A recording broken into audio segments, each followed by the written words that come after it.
Merci, messieurs, mesdames, bienvenue sur Web Télévision. Nous sommes là en ligne en direct, nous sommes dans Actualité. Vous êtes déjà habitués. Chaque jour, nous avons l'obligation de vous faire parvenir l'actualité, c'est-à-dire les informations qu'il faut la en République démocratique du Congo, mais également dans le monde. Vous le savez, c'est depuis un temps que nous sommes en train de revenir sur la situation sécuritaire.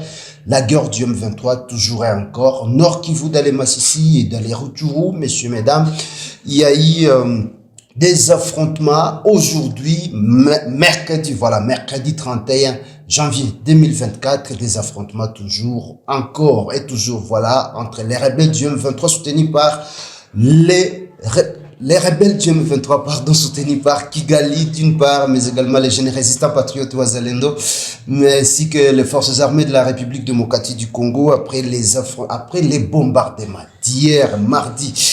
En tout cas, la lutte continue. Aujourd'hui, les jeunes résistants patriotes Wazalendo, mais également les forces armées de la République démocratique du Congo sont en train de bien vouloir contenir les rebelles qui sont en train de faire des débordements par tous les moyens pour tenter de se diriger vers la cité stratégique, la cité minière de Rubaya, mais également les rebelles qui sont en train de tenter à tout prix pour devoir avancer vers la cité stratégique de Sake. Sake qui a été victime depuis plusieurs jours des bombardements de M23. Les M23, donc les terroristes, sont en train de lancer des bombes sur la cité de Sake pour essayer de créer une psychose. Voilà, messieurs, mesdames, donc en ce qui concerne l'actualité de ce mercredi 31 janvier. Mais avant d'y aller, je vous prie, messieurs, mesdames, comme toujours quand vous le faites, de bien vouloir aimer, partager le plus que possible nos vidéos tout en vous abonnant à notre chaîne si vous êtes nouveau pour ne plus rater nos prochaines publications. Comme je vous l'ai dit, messieurs, mesdames, nous sommes dans Actualité. Aujourd'hui, mercredi 31 janvier 2024, les affrontements toujours et encore dans les Massissi. Depuis hier, vous le savez, l'armée régulière, c'est-à-dire les forces armées de la République démocratique du Congo, soutenues par les jeunes et résistants patriotes Wazalendo, sont en train de contenir l'avancée ou les débordements des terroristes du M23 soutenus par Kigali. C'est sur l'axe Rubaya où les rebelles du M23 sont en train de vouloir avancer pour occuper cette cité stratégique, une cité minière, vous le savez, Rubaya, c'est là où il y a ce gisement de castérite, mais également du colombo-tantalite, les coltans de matières très stratégiques en ce qui concerne la technologie. En tout cas, les rebelles sont en train d'être contenus par les forces armées de la République démocratique du Congo, mais également les jeunes résistants patriotes Wazalendo, mais également sur l'axe Sake, voilà, sur l'axe Sake, Rubaya, les M23 sont en train d'être contenus, voilà, vers Moussaki où les affrontements continuent à faire rage. Toujours aujourd'hui, c'était aux environs de la petite matinée, voilà, où les affrontements ont commencé, des détonations en armes lourdes, de l'artillerie lourde, voilà, des forces armées de la République démocratique du Congo sont entrées en jeu pour essayer de stopper, comme hier, ces tentatives de la rébellion du M23, messieurs, mesdames.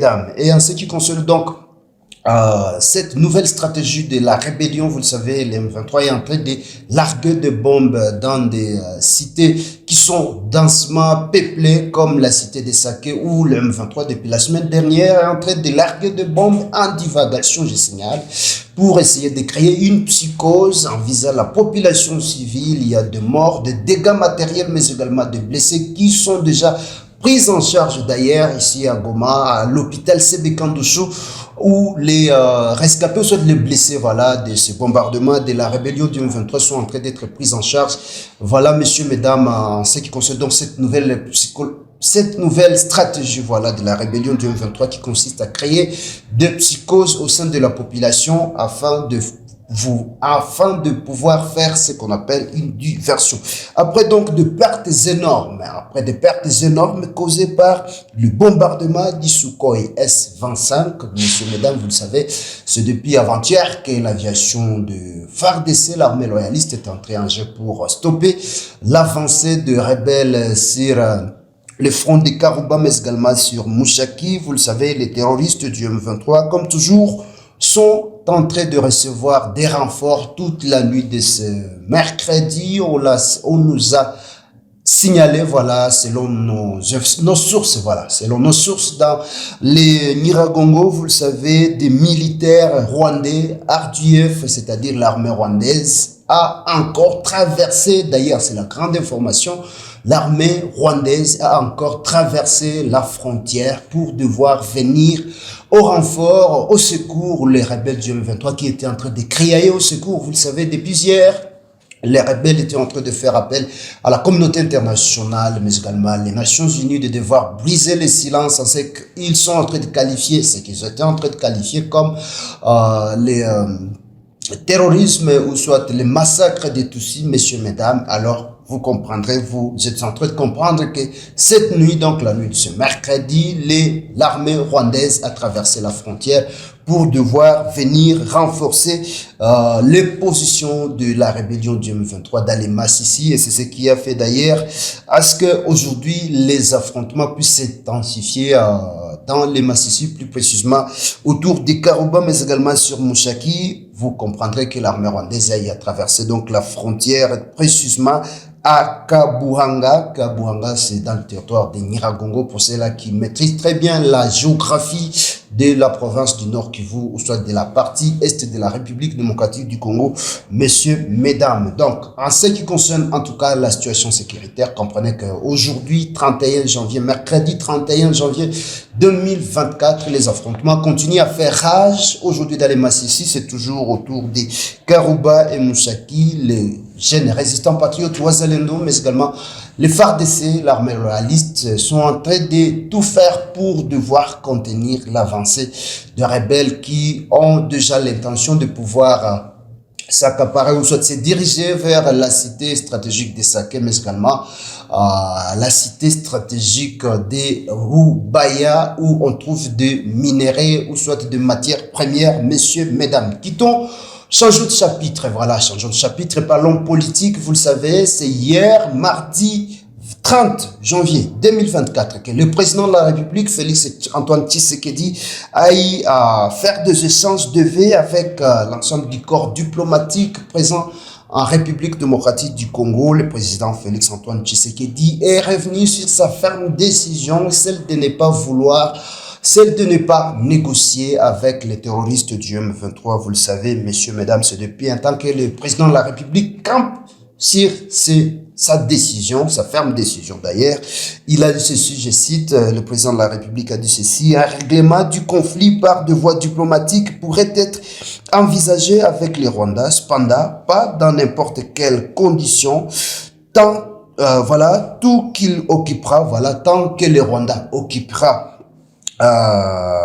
quel que soit entendu une portion de notre territoire, et tant que cette situation perdurera, les FARDC demeureront, quoi qu'il en coûte, commises à leur poursuite, et c'est jusque dans les derniers retranchements. C'est ce qu'a dit le président Tshisekedi. Nous n'accepterons aucun compromis, quel qu'en soit, qui n'aura d'autres objectifs que la sauvegarde de la souveraineté nationale, de la stabilité de la République démocratique du Congo. Aucun compromis qui aura pour effet de porter atteinte aux droits inaliénables du peuple congolais, à la vie et à la peine, voilà, à la vie et à la peine jouissance de ses richesses. Fin de citation. Voilà un peu ce que le président de la République a réitéré lors des échanges de vues avec le corps diplomatique présent en République démocratique du Congo. Vous êtes en train de comprendre, vous constatez avec nous que le président Félix Antoine Tshisekedi reste très ferme. Il est en train toujours de camper sur sa propre décision, sa ferme décision, c'est de ne pas vouloir négocier avec les terroristes rwandais, les terroristes du M23 qui sont en train de massacrer la population dans les territoires de Rutshuru, Massissi, mais également Nyiragongo, des zones qui sont sous occupation depuis un temps. Messieurs, mesdames, le président de la République est resté calme, très serein, mais également fidèle à sa parole. Pas question de négocier avec les terroristes du M23 qui sont en train de massacrer nos propres frères, ou soit la population civile la République démocratique du Congo. Le président a dit comme quoi, s'il y a question de devoir négocier avec les Rwandais, en tout cas, Ce n'est pas aujourd'hui ou demain, mais tout reste à croire que ce sont seulement les forces armées de la République démocratique du Congo qui devront remettre ou soit rétablir la paix, restaurer la paix et la sécurité dans la partie ou soit dans des zones occupées actuellement par les rebelles du M23, mais également d'autres groupes armés étrangers ou nationaux sur les territoires congolais. Voilà un peu, messieurs, mesdames. Quittons actuellement la politique pour devoir citer par le sport. Vous le savez, messieurs, mesdames, c'est depuis hier, mercredi 30 janvier 2024, qu'il y a eu les derniers matchs de huitième de finale, ensuite concerne donc la Coupe d'Afrique des Nations CAN Côte d'Ivoire, voilà, 2023, vous le savez. Le Mali s'est débarrassé très calmement du Burkina Faso par un score de 2-1, alors que le Maroc a été tenu en échec par l'Afrique du Sud. C'était hier par un score de 2-0. Vous vous rappelez, le Maroc, c'est le pays qui a été dans les mêmes groupes avec les léopards de la République démocratique du Congo. Et en ce qui concerne donc la suite des quarts de finale, vous le savez, vous suivez toujours WAB Info Télévision, vous le savez, messieurs, mesdames. Ce vendredi 2 février, c'est vendredi 2 février 2024, vous le savez, les Nigeria. Donc, c'est cela. Le premier rencontre de quart de finale devront se jouer, ça sera le vendredi 2 février 2024. Le Nigeria jouera l'Angola à 19h, alors que 2 heures plus tard, il y a la République démocratique du Congo qui jouera la Guinée Conakry, bien sûr, ça sera à 22h, alors qu'un jour après, ça sera le samedi 3 février 2024, il y aura également 2 matchs, vous le savez, le Mali jouera la Côte d'Ivoire, ça sera à 19h, alors que 2 heures plus tard, la République sud-africaine, c'est-à-dire l'Afrique du Sud, jouera les Cap-Verts, ça sera à 22h, voilà, heure de Goma, messieurs, mesdames, à travers donc ce match que nous devrions connaître les demi-finalistes avant de devoir jouer la finale. Voilà, messieurs, mesdames, en ce qui concerne donc l'actualité de ce mercredi 31 janvier 2024, messieurs, mesdames, sur Web Info Télévision. Nous vous prions de bien vouloir aimer et partager le plus que possible de nos vidéos tout en vous abonnant à notre chaîne si vous êtes nouveau, comme vous le faites toujours pour ne plus rater nos prochaines éditions. Merci infiniment, merci et à la prochaine pour un nouveau numéro.